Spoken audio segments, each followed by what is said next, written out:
Shalom. This week we are reading Parashat Mishpatim. Last week, Parashat Yitro, the heavens opened up and God descended onto Mount Sinai. Children of Israel received the Torah. And this week in Parashat Mishpatim, we're still standing at Mount Sinai, receiving all of the details of the covenant, receiving all of the mitzvot that are described in Parashat Mishpatim. And the Sinai revelation was the most dazzling experience ever. What a light show, but it was no show, because this new level of knowledge brought with it tremendous responsibility.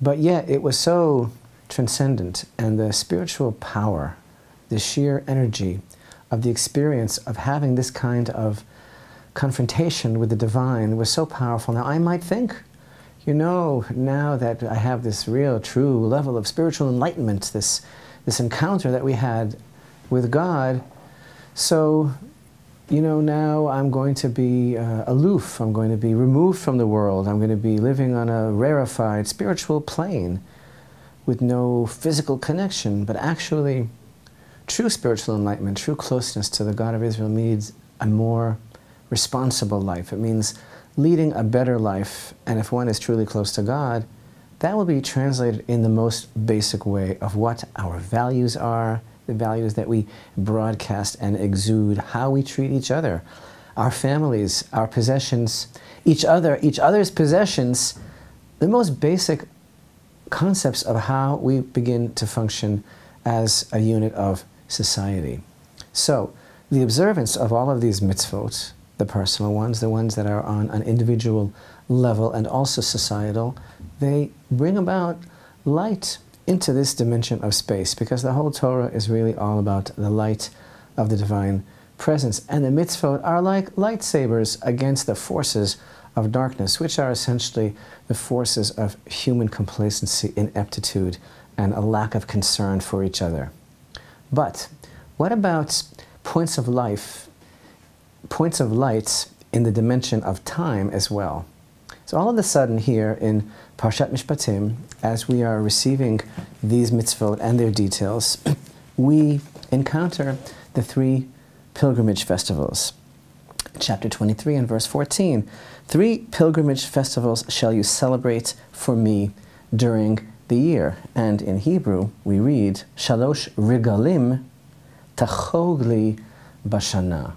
3 pilgrimage festivals shall you celebrate for me during the year. So there are 2 words that are used to describe the concept of a holiday, a festival. Chag and regel.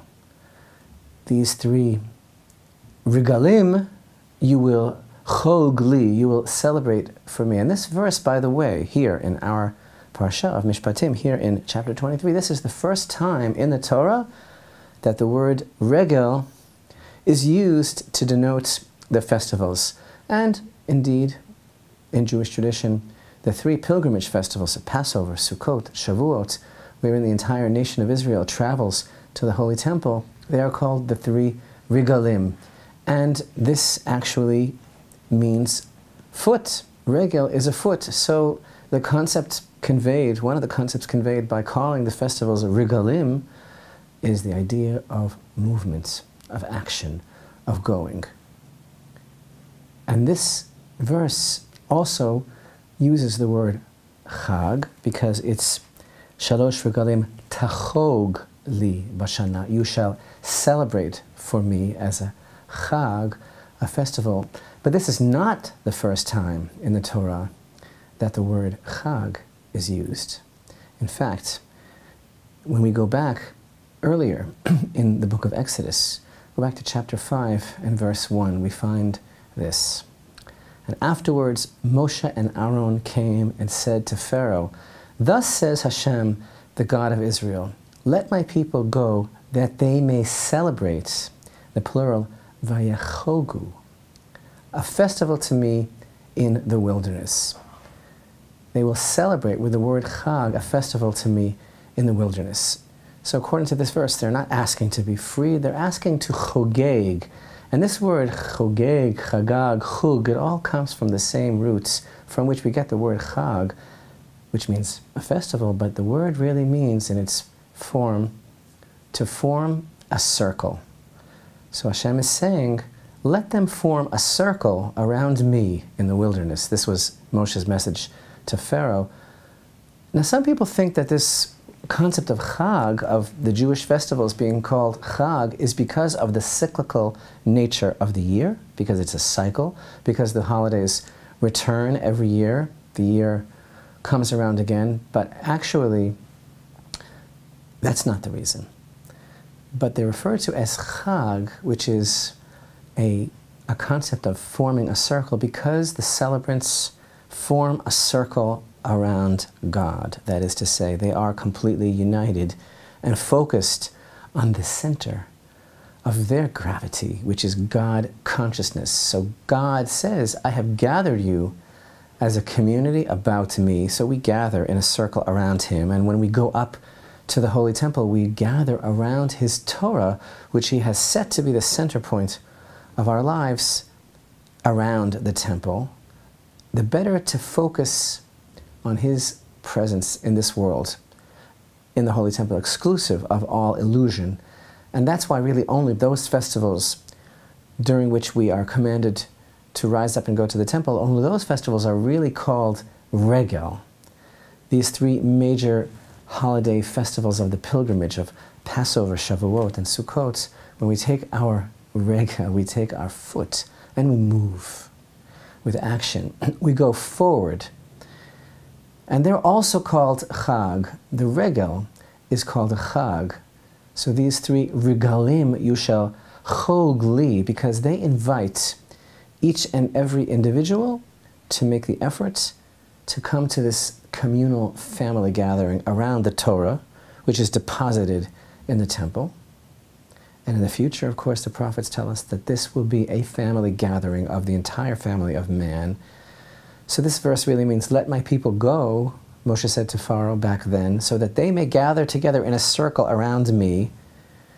And he tells him, we have to leave Egypt. It has to be in the wilderness, not here, where they're under the power of your illusion, but far from you in the wilderness, where it can be clearly shown that they belong to me.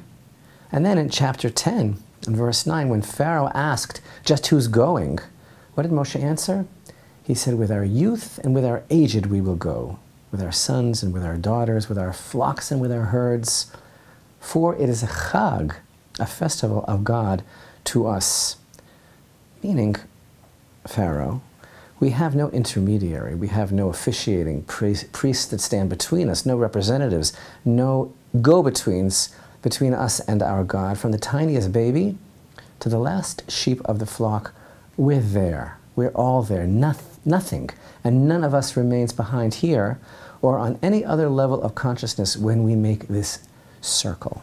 And this circle that is so emphasized in the celebration as a community, as a family, as the family of man, of the festivals, this is the circle of life that we make, whether through the Chag or through performing the mitzvot, because we make a Chag Lashem, literally, we form a circle around God.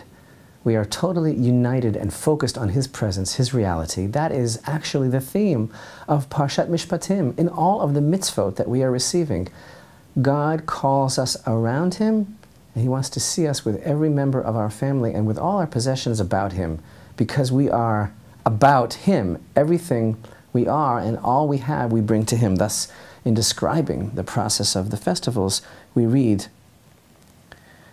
3 pilgrimage festivals shall you celebrate for me during the year. You shall observe the festival of Matzot. 7 days shall you eat Matzot, as I have commanded you, at the appointed time of the month of springtime.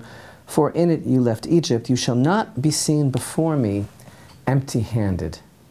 So this regel, presenting yourself in the temple, circling around your God and your God consciousness, not empty-handed, because there's no separation for the people of Israel between the physical world and the spiritual world. I might think that the temple is only for spiritual pursuits, reserved for some lofty or heavenly spiritual matters, but rather we bring our earthiness, our possessions, our livelihood, everything that God is giving us, we elevate it and bring it back to him.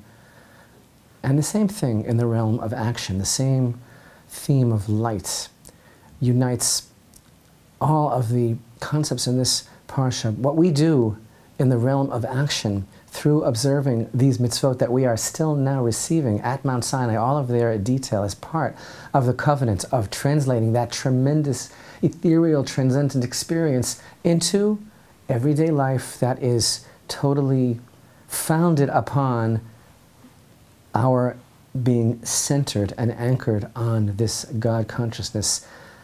The same thing that we do in the realm of action, we do in the realm of time. We inject these beams of light into the cycle of the year by making this circle around Hashem as being the absolute center of our lives. And thus we take the Torah that we received at Mount Sinai, and far from allowing that event to have been something that could be just relegated to some mythical experience because it's just bigger than life and too big for words. No, we take everything about this newfound spiritual knowledge and we translate it into absolute personal, communal, family, and societal responsibility. And everything that we do and every day of our lives is completely a circle around our center, which is the presence of the God of Israel.